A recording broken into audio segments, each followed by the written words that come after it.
Mirëmëngjes të gjithëve. Ju përshëndes me gjithë zemër. Ju uroj që ditat ju shkojë mbar edhe të keni shëndet të plot.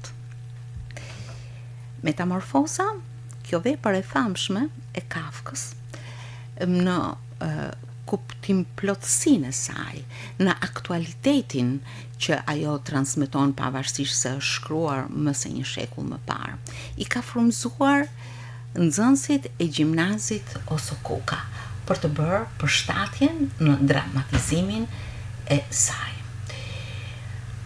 Shqetësimi për identitetin, për vlerat njerëzore, portretizimi i mpret i vetmisë, absurdi, ekzistencializmi e shumë ide të tjera bëjnë që kjo vepër të jetë mjaft e veçantë edhe reflektuese në brendësinë e saj.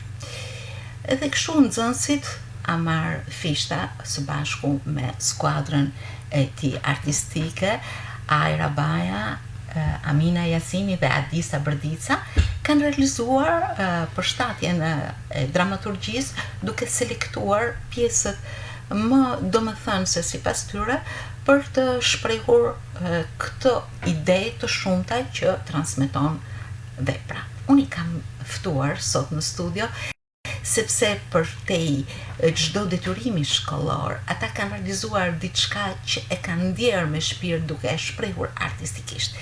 Mirëmëngjes, mirë se erdhët. Mirëmëngjes. Kënaqësi që u kam në studio, gjithmonë të rinjt, jo vetëm mua, por edhe audiencës, i japin një motiv të bukur për ta jetuar ditën me entuziazëm dhe dinamizëm. Do t'ju uroj shumë për realizimin e kësaj përshtatje dramatike të metamorfozës. Besoj se keni marrë edhe ju përgjimet tuaja. Po. Si erdhi kjo? Ky projekt i vogël, po e quaj kështu, ju u frymëzuat nga tema që bëhet në lëndën e letërsisë, apo ishte një vepër që ju e keni lexuar për te orës së mësimit? Ka qenë diçka që edhe e kena lexu, po edhe e kena bërë si temë mësimit. Dramatizimi ka qenë më bë prej klasës tonë, klasës 12, edhe ka pas mundane për grupe, ku secili ka pas grupin e vet. Edhe ne e kena bë, por nuk e kena bë dramatizim në klasë, e kena bë në mënyrë ndrysh. E kena bë si tip dramatizimit me anë të videove, skenave. Ka qenë më shumë si film, si dokumentar. Po si u lindi kjo ide që nuk doni të ishit një stamp e një detyre të rrallës, të shtëpisë, po i them, ose të grupit tuaj, po përkundrazi ta zgjeroni akoma më shumë? Ideja që me kanë diçka ndryshe, diçka që nuk është po, mos me kanë diçka bazike.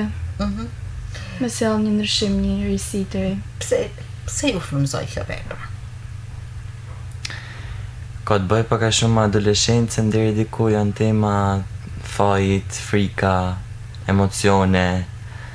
Ka të bëj shumë me mënyrën se si në nin për diçmëri. Ndjesia të qenit të huaj në një botë që nuk të kupton. Çfarë që është një ndër ide që shpreh edhe vepra, si ka reflektuar tek ju? Mendoj që është e vështirë. Është shumë e vështirë me kanë një botë që s'të kupton as kërkush. Është diçka që të prek emocionalisht edhe mundet me pas shumë pasoja. Ju e gjeni pak a shumë diku këtë, apo është thjesht në faqet e kësaj novela? Mendoj se gjithë e gjejmë vetin në vepër. Në një periudhë caktuar gjithë jena vetëm, duket sikur nuk na kupton gjithkush. Po, diku është edhe temë reale, po ishte edhe si metafora, ja pjesa e shëndërimit në këndër, që bani Gregori. Kjo është edhe mjeshtria artistike e autorit, apo jo, aty ku metafora dhe realiteti shkrihen dhe nuk është pak e vështirë të marrësh njërën apo tjetrën rrugë, përkundrazi i mbrun të dyja. Autori personazhi kryesor, Gregor Samsa, është një njeri që ndihmon të tjerët, që është shumë i pranishëm në jetën e familjes edhe të vendit ku punon, por në një moment të caktuar ai ndjehet i papranuar. Çfarë ndjesie ka kjo për ju? Ndjesi e frikshme, nga që unë kam bë Gregorin, edhe ma duk vedi shumë i çuditshëm, shumë ndrysh. Më duk diça krejt ndryshe prej, ndrysh për shembull motra se si e shef Gregorin. Por ka kënë diqa shumë ndryshe, ka kënë një diqa që s'kisha dosht të zvet me përjetu. E shikon pra sa çfarë ndjeshmëriet dhe ndjesiet të jep një vepër letrare. Regjia ne kemi edhe insertin, i cili natyrisht ka ecurin e këtij realizimi. E filloni me autorin, si lindi kjo ide për të realizuar, do më thënë në këtë mënyrë, duke marrë këtë inserte e më pas duke u ndalur në veprën Metamorfoza? Fakti që kena dosh me bë më shumë si dokumentar, kena dosh me fillu më shumë autorin. Ashtë gjë kryesore e veprës. Mrapa kena fillu duke kërku, këtu është një djalë në kohën e sotme që kërkan për Gregor Zamzen, edhe Franz Kafken. Edhe mrapa tregohen momentin që lexon edhe shef në internet, mrapa hin vepër, e kena mënu kështu. Si u lini kjo ide për ta shpalosur në këtë mënyrë? Qëndrojmë këtu, regjia, për të vazhduar më tej. Këtu hin vepër. Këtu hym në vepër, dhe këtu jeni ju që keni selektuar, e keni lexuar, keni pas ndjeshmërinë tuaj, keni ndarë dhe rolet. Si realizuat këtë pjesë? E realizume... Kemi gjetë një ambient, skenografia ka kënë krejt e thjesht, një tavolin, një dritë, për me tregu tamanat emocionin që ka një dokumentar, pra me dhanë idenë e zymë, sepse për mu shnëru një kamerë, për mu mbyll në vetë vete, nuk është shumë e thjesht, e lehtë. Pra, këtë ide i formzuat së bashku, apo patët debate të forta? Jo, kena kënë dakord, kena zgjidhur gjithçka bashkë. Është e rëndësishme të zgjedhësh edhe pjesët ku mund të shprehen, ku personazhet mund të shprehen për të dhënë botën e tyre ose qëndrimin e tyre. Si e realizut këta? I herë menume me bo si dramatizim, mësë nej nuk rëmë e tonë dakord, kështu që e bo me pra që ka një pas një farë diskutimi, Dhe ishte vështirë të selektoje pjesët, për shembull Amina ka qenë nana, Denis Dekovi, i cili mungon sot në studio dhe ne e përshëndesim, ka luajtur rolin e babait. Ndërkohë Greta është motra, është Ajra dhe zëri është Adisa. Këto janë ato përshtatjet tuaja patjetër, të cilët ju i keni përvetësuar shumë mirë. Si jeni ndjerë kur keni zgjedhur dhe selektuar rolet tuaja? Unë mendoj se janë një mirë, se cili ka zgjellet që ka dosht me bë, që janë një më mirë. Por pjesa më e vështirë ka qenë se si me e kthy për një vepër, me e kthy në dramatizim, edhe me e kthy ku secili flet për pjesën e tij. Se nuk ka qenë thjesht dramatizim, ka qenë edhe si pyetësor. Edhe kjo ka qenë më e vështirë. Secili kena pas atë këndvështrimin tonë, kena paraqit si kur jena ne personazhi duke folë që ka përjetu atë ngjarje. Pra ka patur edhe një lloj qëndrimi rreth asaj që ju keni realizuar. Po izolimi jo vetëm si thelb në vepër, por edhe si koncept, apo absurdi, janë tema që ja vlen të diskutohet, apo jo, si e keni realizuar pikërisht në dramatizimin tuaj? Atëherë, në video shikuesi mundet me vuri që nuk shpjegon të gjitha arsyet se pse ka ndodhur kjo gjë, sepse sigurisht mu shnëru një kaner është një diçka absurde, dhe ne e lajmë shikuesin me pikpyetje. E tillë është edhe vepra, kur e kryen leximin e veprës me pikpyetje nuk merr përgjigje dhe autorit lën me menu me gjithë vetë arsyen se pse ka ndodhur kjo gjë. Dhe e normalizon komplet këtë ngjarje. Keni luajtur edhe me detajet, ja për shembull, këto detaje realizojnë edhe këtë ide, por njëkohësisht edhe hijet që kalojnë i japin një bashkëkohësi, i japin një lëvizje veprimit kur ka ty në dhomën apo në studion. Këtu është edhe tregume se si ka kanë koha atjershme që kanë punu fort edhe ja kanë dalë gjithsesi. Ku tregohet edhe në vepër që Gregori punonte çdo ditë. Si e gjeni këtë pikërisht në aktualitetin e jetum? Njerëz që punojnë dhe nga njëherë janë të papranum. Sa shumë ka. No, shpesh shumica rasteve. Ju patjetër që doni me dhanë një mesazh me realizimin e kësaj vepre apo jo? Pra që shoqëria duhet të reagojë në mënyrë të drejtë.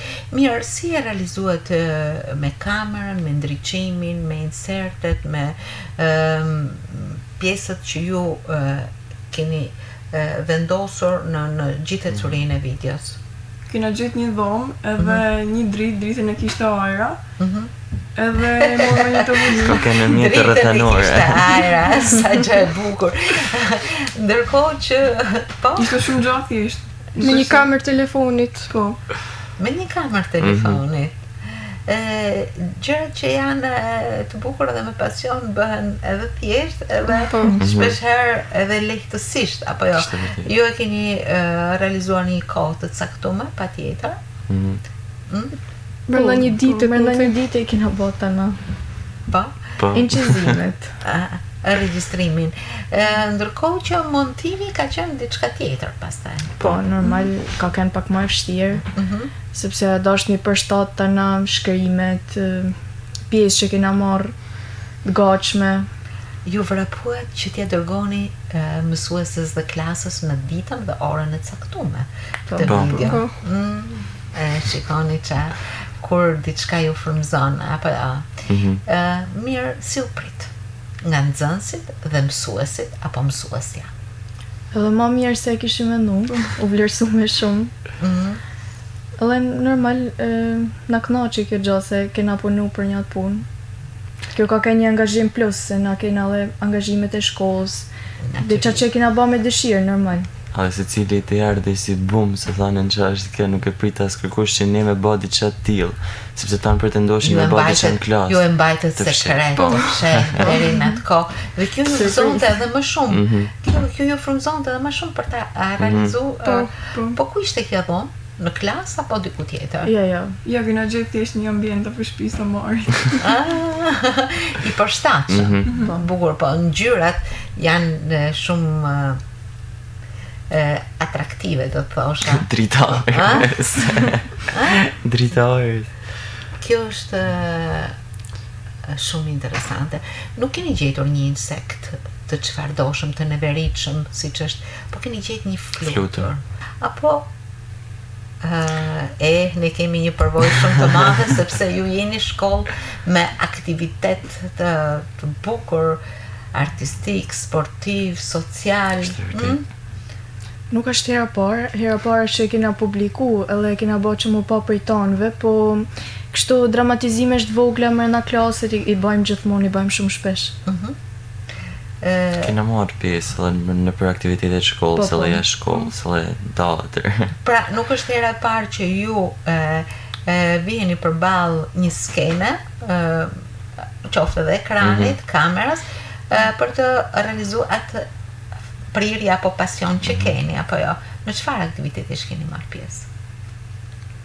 Aktivitetet shkollët, estetetis të nënanori, aktivitetet e mësuesit në 7 mars. Se po keni marrë pjesë tek fjala artistike, me sa di?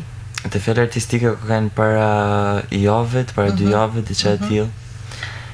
Edhe ne na mundu me bë, kam kanë veçun me sa dion, sepse do kishin mungu dhe nuk mu ishin marrë.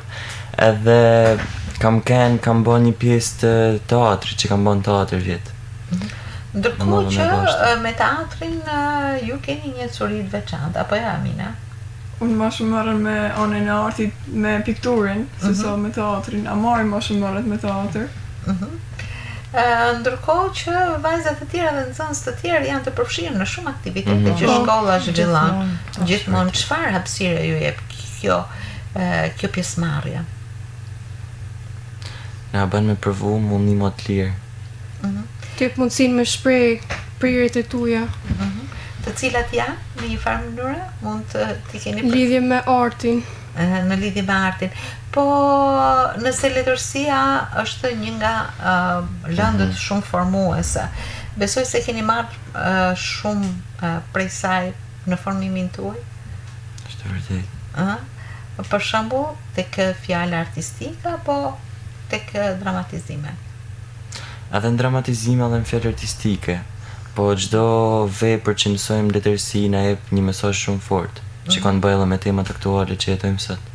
Kjo do të thotë se ju në drejtime të mëtejshme, me qenë se jeni nxënës maturant, mund të keni edhe letërsinë, apo letërsia mbetet një hobi gjithmonë formuese dhe që natyrisht ndikon shumë në formim. Thjesht mbetet një hobi që ka më na dhënë kënaqësi gjithmonë. Ma shumë është si hobi, si so. Ndoshta në lidhje me teatrin, me aktrimin, po, por me letërsinë specifikisht jo. Gjithmonë vraponi rreth profesioneve që kanë një të ardhme dhe përfitime të shpejta dhe të mira. Ndërkohë që ato mësueset e letërsisë thonë, po pse ju mund të keni vendin edhe si Nuk i dihet gjithsesi. Nuk i dihet gjithsesi. Mirë, kjo vepër e Kafkës.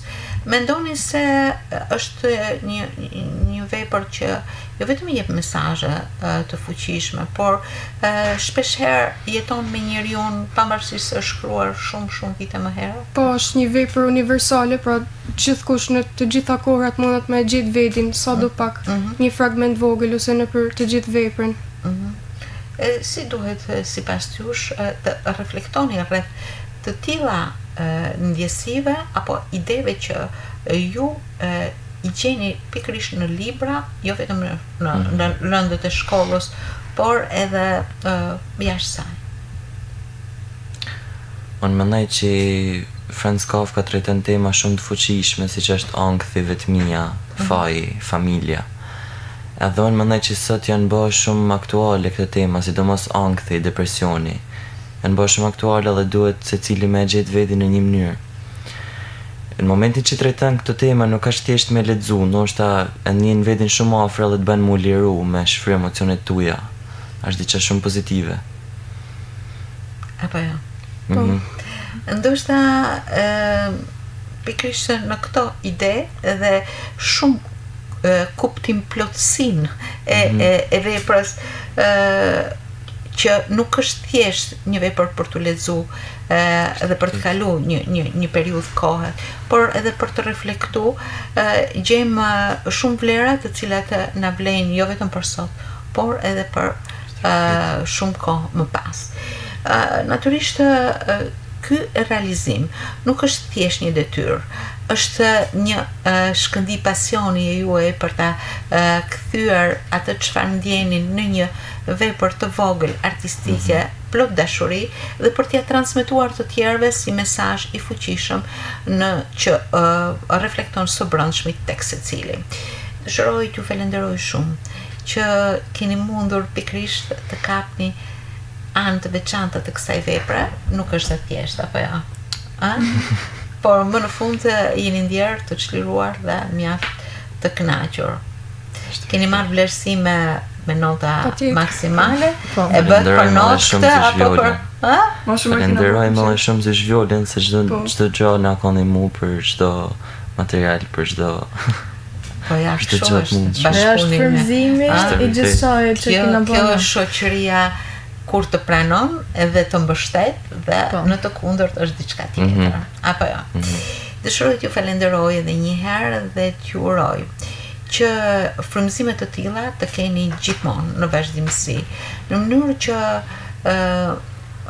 kjo periudhë shumë formuese, por edhe më pas të pasuroj botën tuaj të brendshme në mënyrë të një reflektimi ende gjithmonë më ndërgjithësues ndaj mjaft fenomeneve, dukurive apo ngjarjeve që zhvillohen në jetë. Mbarësi dhe suksese ju maturantëve, të cilët nga ky formim niseni në rrugtimet e tuaja. Gjithmonë respekt për punën që bëhet në gjimnazin ose kuka. Faleminderit.